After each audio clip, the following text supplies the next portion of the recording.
रोज एक नई कहानी देखने के लिए चैनल को सब्सक्राइब करें और बेल आइकन दबाना ना भूलें। सोनल शाम के वक्त अंगड़ाई लेते हुई हॉल में आती है तो देखती है कि उसकी माँ सुशीला फोन पर उसके बड़े भाई अमित से बात करते हुए कहती है, हाँ बेटा, मैं ठीक हूँ और तेरी नालायक बहन भी ठीक है।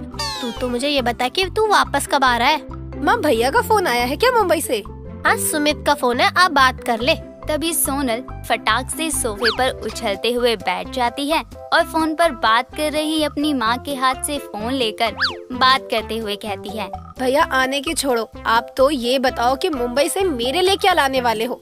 मैंने तो सुना है वहाँ फैशनेबल कपड़े बहुत वैरायटीज में मिलते हैं, तो आप मेरे लिए कोई अच्छी सी ड्रेस ले आना।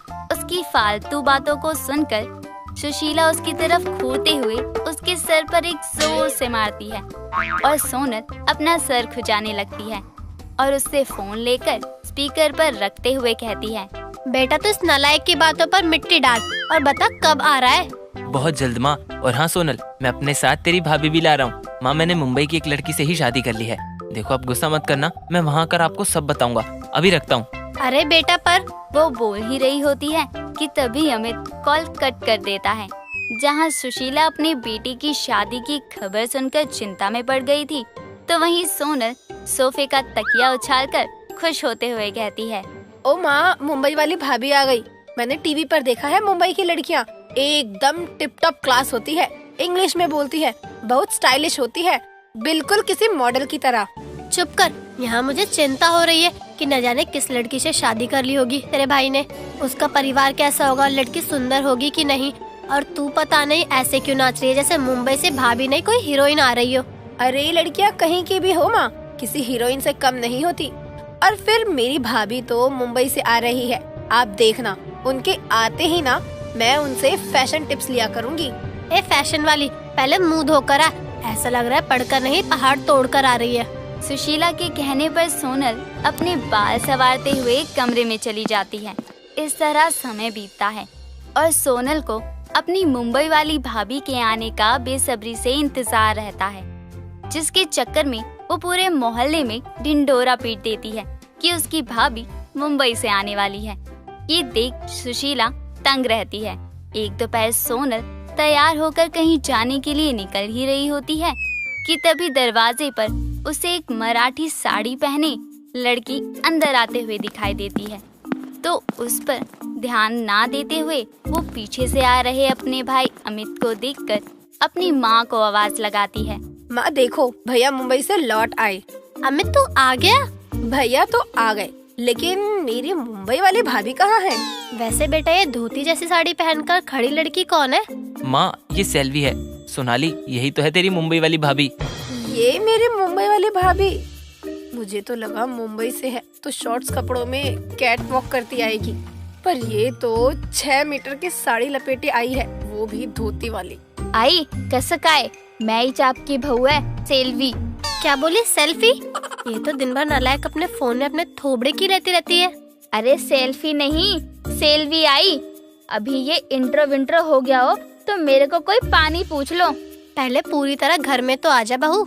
आई गो आई, ये कोई घर नहीं, किसी हवेली माफी कोठी मालूम पड़ती है। अमित, तू अपने को कभी बताया ही नहीं कि ऐसा हवेली जैसा घर में तू रहता है। इतने जगह में तो अपने चौल का 4-5 कमरा बन ही जाता। इतना कहकर सेल्वी अपना सर खुजाने लगती है। तभी अमित उसे कमरे में ले जाता है और सोनल के साथ सुशीला भी समझ जाती है कि सेल्वी मुंबई की किसी चौल में रहने वाली लड़की थी। अगले दिन सभी नाश्ते के लिए इकट्ठा होते हैं तो देखते हैं कि सेल्वी टी शर्ट और लोवर पहने चेयर पर पैर ऊपर किए बैठी चाय में डुबोकर पाव खा रही होती है। तभी सोनल कहती है, भाभी ये सब? अरे सोनल, तू आजा बैठ।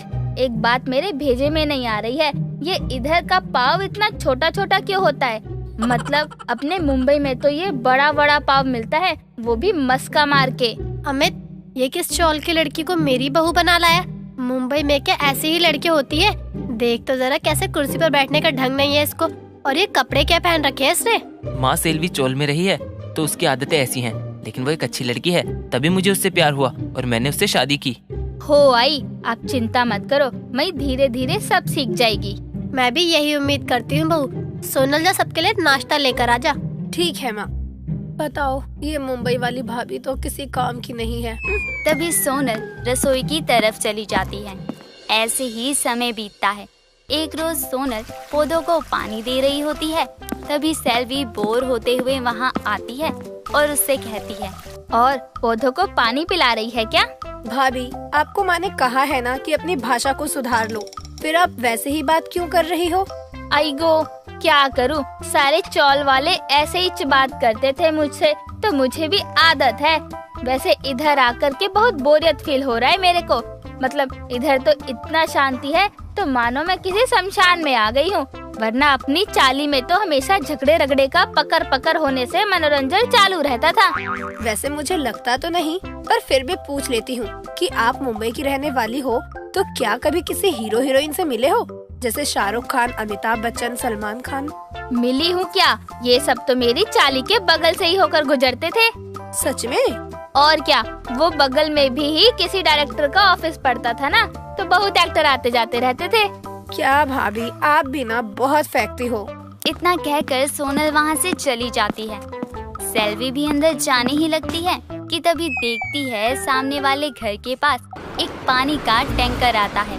तो वो बिना सोचे समझे जल्दी से अपने घर से 2 बाल्टी लेकर आती है और सीधा टैंकर के पास जाकर पानी भर रही पड़ोसन रजनी से कहती है, अरे आंटी, अपने बाद ही मेरी 2 बाल्टी भर देना, ठीक है?